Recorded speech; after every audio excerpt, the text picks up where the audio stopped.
To all the men and women who are desperate to be in a relationship or to find the quote-unquote one, this episode is for you. Or anyone who is just eager to find somebody to date or somebody to fill the void of loneliness. In this day and age, we're all lonely. We're all working through our childhood traumas and reworking and rewiring our brain. Especially if you're into psychology and spirituality, you might follow a bunch of Instagram accounts that have been talking about reparenting and how we can kind of rebuild the garden that has been built on our childhood and the way that we were parented. And reparenting is painful. It brings up triggers and trauma from our past selves and our past that could feel like a different lifetime, honestly. I mean, the person that I was 5 years ago feels like a completely different person that I am now, even though 5 years ago I was practicing yoga. I had became a teacher already, so I was in this realm of awareness and spirituality and well-being. But that was just the first layer. I was just skimming the surface. And if I could fast forward to now, when I was 5 or 6 years ago, I would be like, wow, like so much has changed. I can't believe that I live here in Philly now, and I can't believe that I've completely changed my life from all levels, from all aspects, career, location, home. And if you're going through a transition like that right now as well, I take my hat off to you and I bow down to you because I know how challenging it is. But when your intuition and your highest self tells you that you need to change, or that you're sulking in comfort in your comfort zone, and there's a voice inside of you that's telling you that there's something else out there, there's more potential, and that you need to get out of your comfort zone in order to receive that. If you keep putting that on the back burner, it's just going to get stronger and stronger, and that voice is going to get louder and louder. So if not now, when? The time is now, especially for people who are in their 20s and 30s. What are we waiting for? Honestly, I mean, I know that money is a huge thing when it comes to changing our lives and transitions, and when you have more money, obviously it's easier to move cities or to change jobs or to quit your job and live off of your savings. Like, money plays a huge role, and I just want you to know that there is a way to change your life, even if you can't change it dramatically right now as much as you want. There's always a way to get out of the comfort zone and put yourself out there in new situations and scenarios that you can be more magnetic and bring more in alignment people, opportunities into your life. So with that said, basically this is just a mini-sode because I felt really called to record, and it's really late right now. It's after midnight, and I usually never record at this hour, but I'm feeling like I just needed to, and I had an epiphany while I was in the shower. And I like to call the shower the universal download chamber, because for some reason when we get in the shower, our mind is completely engulfed in that. So that's when you might have aha moments or really good ideas, because you're not doing anything else. Yeah, you could think about other things while you're in the shower, but chances are your mind is clear. The water itself is cleansing your body, and you're cleansing the day off of you. So I like to think of a shower as a spiritual ritual, because if you have a really stressful day, or you think about all the things you did today, maybe you were outside, maybe you sweat and it was really hot. for me, I had a long day today. And it's full of abundance though. So I had a job interview. I went to the post office to ship out CBD. I was running around the city, and then I laid in the grass at the park. So my body became dirty throughout the day. It absorbs energy. I taught a yoga class, so that's another thing that can absorb energy, physically and emotional energy from the students. Then I used the sauna and I worked out. So again, detoxing, body sweating. So when you get into your shower after your day, think about all the things you did. Think about how your body deserves that shower and how the water is cleansing the day away. It's cleansing negative energy. It's cleansing the good energy that you absorbed, but it's creating a clean slate. And some days I'm just way too tired to shower, just, full transparency. But on the nights that I shower, like right before I hop into bed or record a podcast or whatever it is, I feel emotionally clear. And, put on a podcast, put on your music, like see what happens when you take a shower. And also like burning incense and having the lights off and candles on when you're showering is really amazing too. And just for some reason, epiphanies, ideas, these big blowout ideas come to mind when you're in the shower. I don't know what it is, but it's very spiritual. So I recommend being more in tune when you're showering and be open to receive these downloads and epiphanies. But basically, first off, I want to say, what is a download? When I have a download, it doesn't feel like the thought or the idea is mine specifically. It feels like it just kind of dropped out of nowhere from the sky, like literally from my highest self. And it feels like my mind is shortly dismissed and another mind steps in with more reasoning or more clarity. And that's why I like to kind of label it as my highest self stepping in, because she knows a lot more than I do. Obviously, she's up there. She knows a lot of the divine planning that's going to be happening. She knows the universal tests that are being thrown into my path. She knows the people and the scenarios and the situations. It's like your highest self is like your biggest fan. And sometimes they'll just drop little knowledge nuggets into your mind when they feel like you're ready to receive them. And when you're more receptive, it happens. Hence, I was in the shower. Another time that I get really good ideas is when I'm in the sun, when I'm literally just soaking and basking in the sun.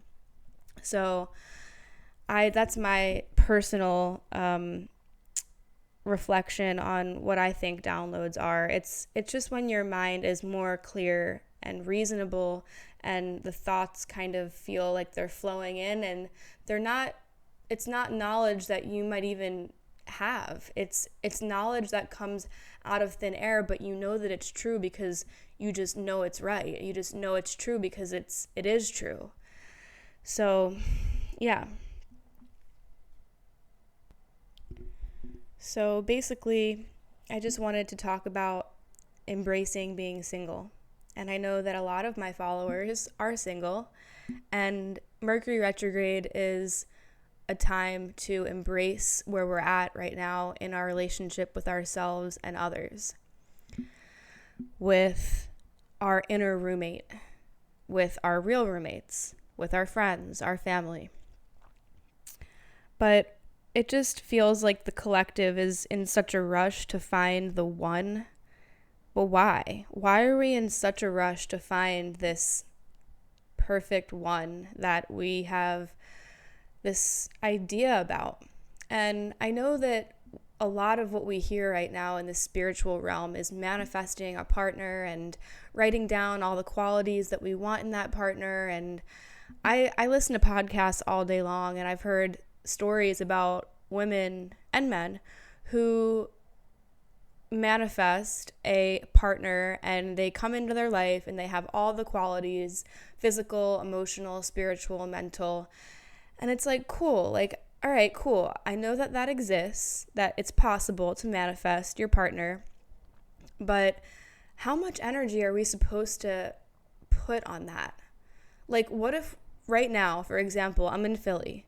This is temporary. I'm not going to live in Philly forever. I'm saving money to eventually make my way back out to California because I want to live and work in Venice.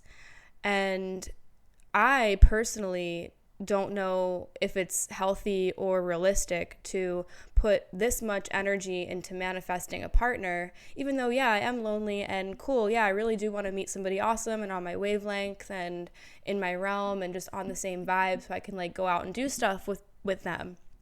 Because who doesn't want that? You know what I mean? I just moved to a new city. I don't know that many people here. So yeah, I think that's realistic for me to want that.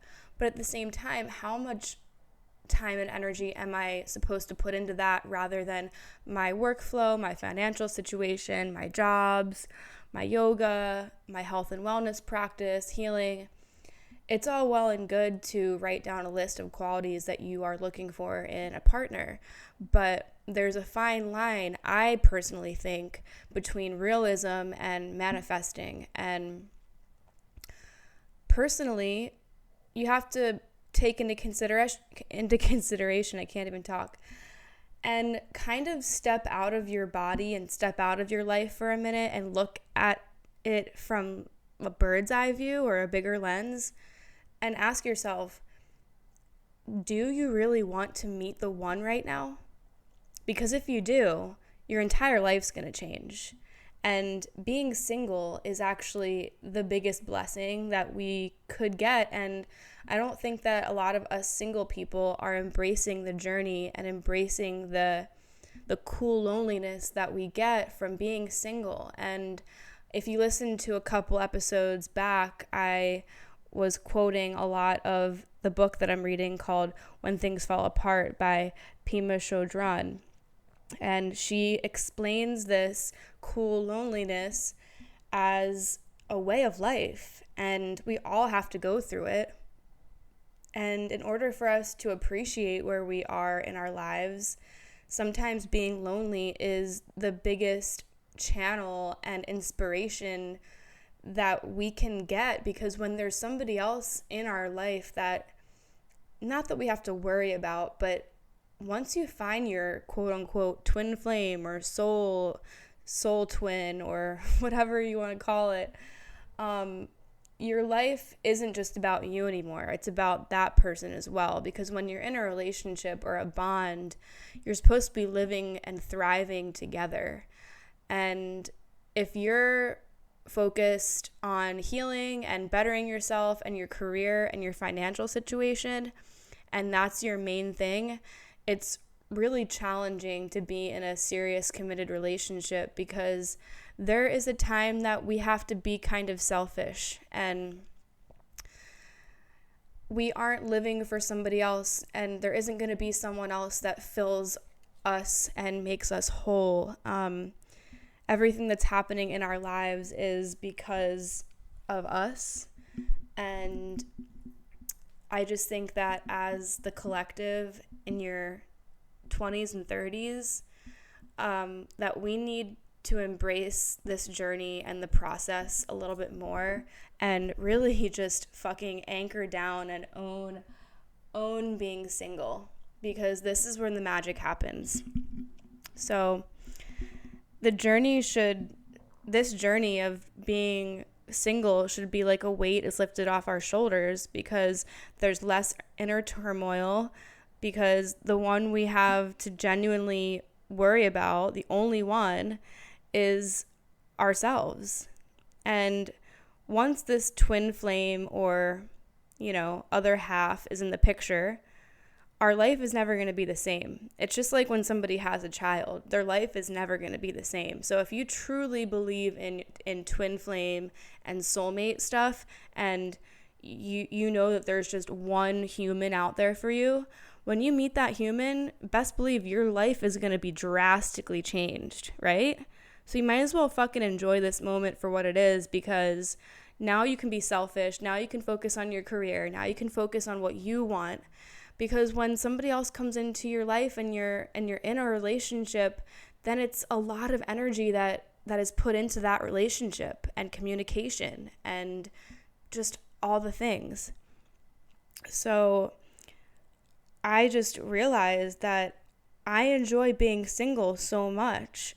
And maybe it's my highest self just protecting me by continuing to drop tests in my path in the form of men who are emotionally unavailable. It just was my aha moment. Like, I think that I put so much pressure on myself to date and meet guys and this and that, but deep down and also high up with my highest self, so in my deep down gut feeling, which is my intuition, along with my highest self feeling, which is high up in the sky, they're both telling me that I have to focus on myself right now. And it's not depressing for me to think that I'm not going to find my soulmate or a serious relationship here in Philly. It just is what it is. And of course, if I met somebody who was on my vibe like tomorrow and it just clicked and it felt like I was in alignment with them, then yeah, I would spend time with them. I would go and do stuff with them. But I would also be very, very clear with where I'm at in my life right now. And I think that's the biggest thing, is that when you meet somebody who's in alignment or feels like they're in alignment with you, if you so easily lose yourself in them and then you forget what you were doing, like people who have ADD and like they're cleaning their room and like they can't do one thing at a time and they're just bouncing around, they can't finish a task all at once. If you're in your path and you're focused on your health and your healing and your mental health and your money and all the above, and then some guy or girl comes into your path and you're like, oh my God, this person is so cool. Oh my God, I like really, really want to spend time with this person. But did you forget what you were just doing? Did you forget that you were just like focusing on bettering your life and up-leveling and like becoming a better version of yourself? So don't be so quick to just let it all go for a person. Like, it's about finding a balance and about expressing to that person, like, listen, this is what I'm at. This is where I'm at in my life. This is what I'm doing. This is what I'm focusing on. You're really cool, but I also am like doing this for my life right now. So just be open and honest, because that's pretty much what fucks up relationships from the start, right? Not being open and honest with what you want from the beginning. So, yeah. I don't know, man. I just feel like the universe is going to drop test people in our lives. And maybe I'm a test person for some of the people that were in my life recently, especially a couple of the people who I've crossed paths with. Maybe I was a tester person for them to realize, like, hey, I need to work on myself. Or maybe I intimidated them because I'm so wrapped up in my healing and my health and wellness and my grind and my podcast. Maybe I was the person to open their eyes to how they can be potentially more successful or something. Or maybe we have to look at people as learning experiences. And not so much, oh man, this person, I'm not good enough for this person. Damn, like, no. Everyone is like going through some serious turmoil right now internally. And Mercury retrograde and the summer and eclipse season, it's just all one big whirlwind of emotion of, if your friends are in their late 20s, early 30s, they're in their Saturn Returns, so shit's hitting the fan. Then one week it's going to be amazing. The next week it's going to be fucking shitty and crazy again. Like, just be there for one another. But again, circling back, I think that we need to embrace being single and embrace this cool loneliness. And these test people, men or women, are thrown into our course so the universe can see where we're at in our self-worth learning journey.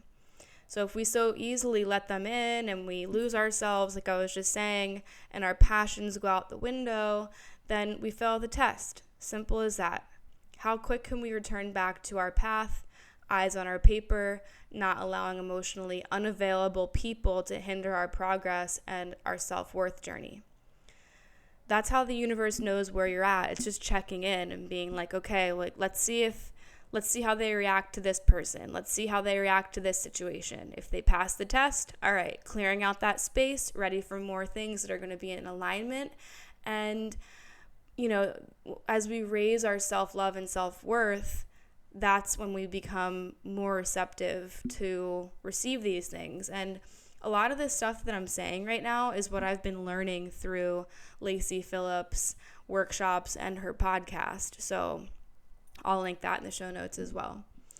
But what I've been realizing is that I feel like I need to just anchor down so hard in this journey and in this moment, because everything that I've created in my life right now feels really blissful and in tune. And finally, I'm just like able to relax after like 3 months of complete chaos, of complete disarray, of complete unknown and discomfort and not knowing where I'm going to live and couch surfing and being homeless and having a really bad spout of drugs and alcohol abuse. This is all recent. And I share this shit because you guys might be going through the same thing, and I'm not perfect. And I'm using my life experiences as knowledge and learning, and each chapter that I go through is like a chapter in a book, and then I take my notes, and then I'm like, okay, cool, learn this about this person. I know this person's true colors. I know this about myself.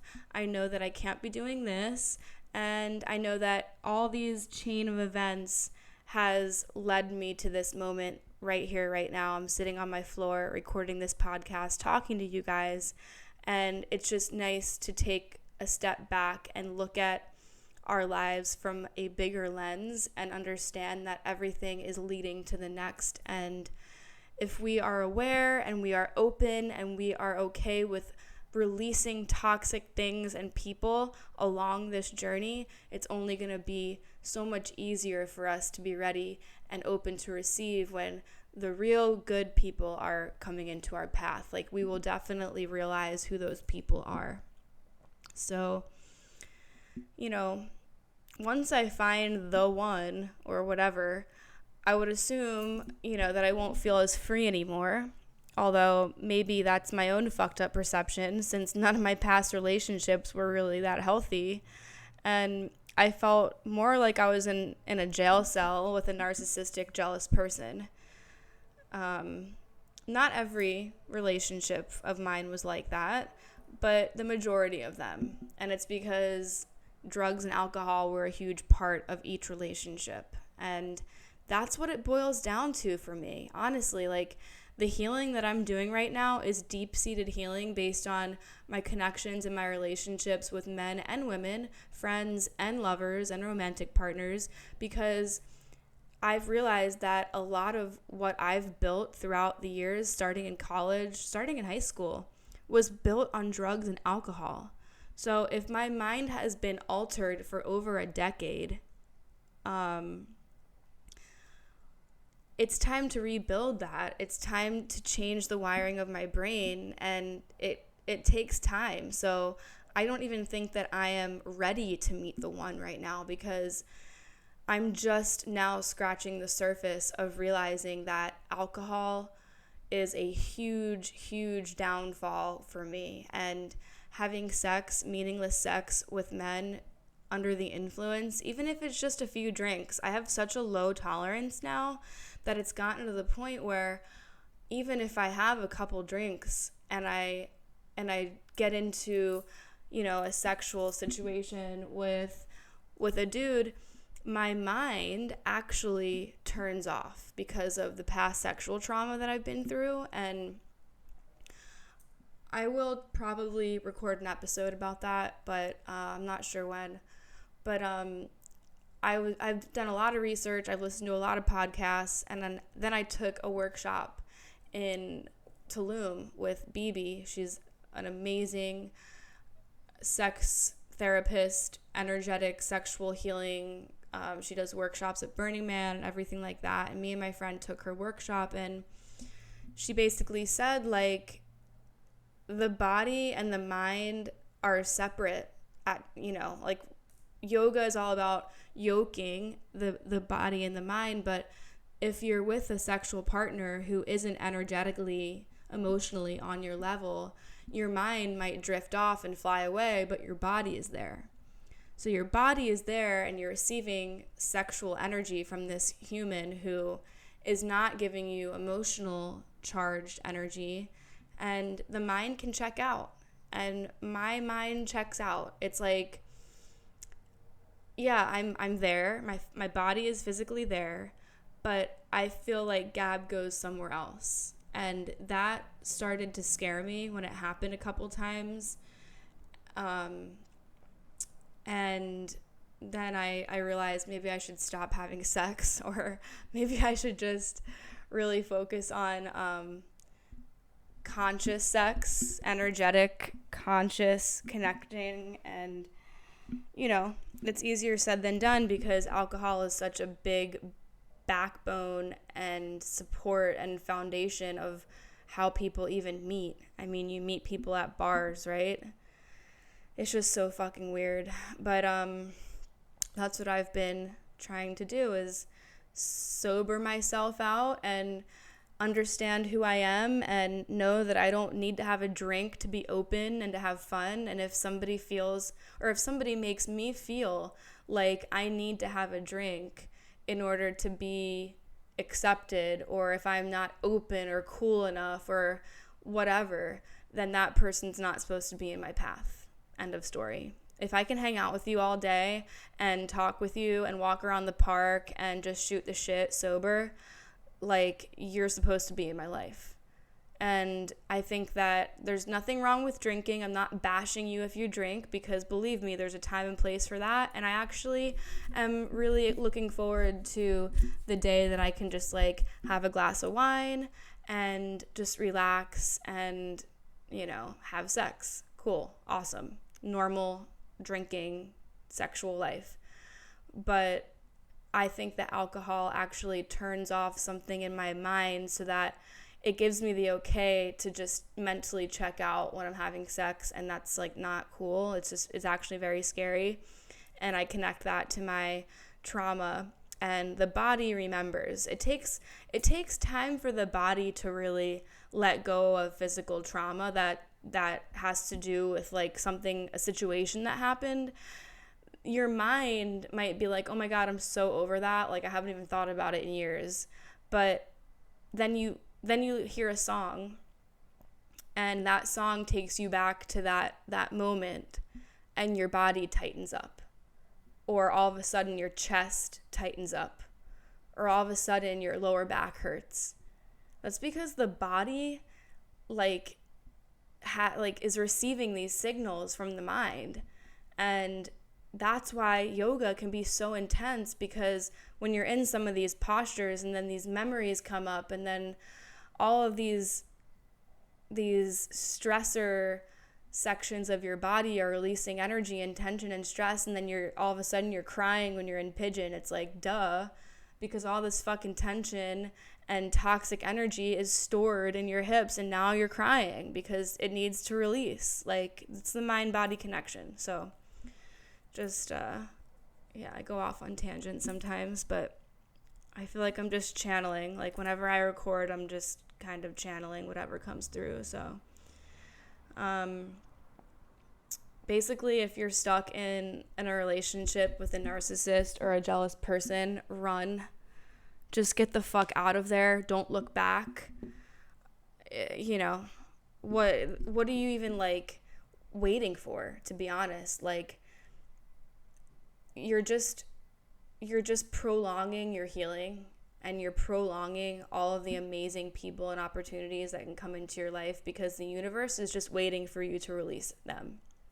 the universe is just like, all right, whatever. I mean, I got all the time in the world. Like, I'm just sitting here waiting for you to open your eyes, let go of that toxic person, and move on so that I can drop all the amazing blessings in your life. But you're not ready for it because you're not going to receive. And I'm not going to waste my time and my energy by dropping all of these amazing things.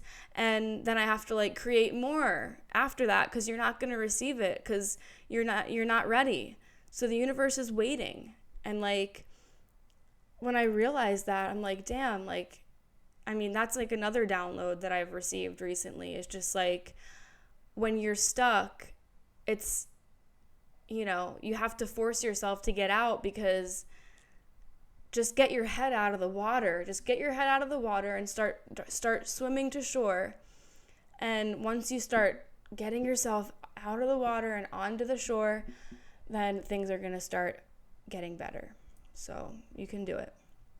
I've been in so many toxic relationships. Trust. I fucking know what what it's about. I'm open to receive love and in connection, but at this time, I know deep down that this is a pivotal time in my career, my physical and emotional and mental healing, and it's not time for me to find the one. So even if that exists, I've been thinking a lot about places that I want to travel and things I want to do and things I want to see, and finding a boyfriend or girlfriend is not as important as that, to me. Like, I am more about making money and saving money and getting out of debt and traveling. And finding a boyfriend will probably come when I'm traveling. I mean, if I'm going to be completely honest, we're going to meet people who are supposed to be in our path when we get out of our comfort zone. Unfortunately, that's just how it is. I wasn't meeting anybody in Miami, and then I moved to Philly, and in like the first month, I met a couple people, and cool, awesome. I'm more open here. I'm on dating apps. I'm on all that shit. And in Miami, I had no desire to do that at all. So just stepping out of your comfort zone and getting in a different atmosphere can really change the way that your energy works in your body and your mind, just everything. I'll leave you with this. Santosha. Contentment from within. This is what we should be shifting our energy towards. There's no person that can complete us. There's no relationship that will nourish our soul as much as we can when we are listening to our intuition and doing the things that feeds our soul, like travel, new jobs, creating, connecting with new people, and getting out of our comfort zone. So connect to Santosha, which is contentment from within. And just know that being single is not the worst thing that could happen. It is the best time of our lives because we are in control and we are magnetic and the universe is working for us, and there's nobody else in the back of our mind that we're worried about, and we are just creating our path, our passion, and everything. So embrace this time of being single, please. Just embrace this moment, this journey, this week, this month, this year. Everything is happening, and we are capable of creating the life that we desire, and it doesn't have anything to do with finding our soulmate or our twin flame, because we are whole exactly as we are.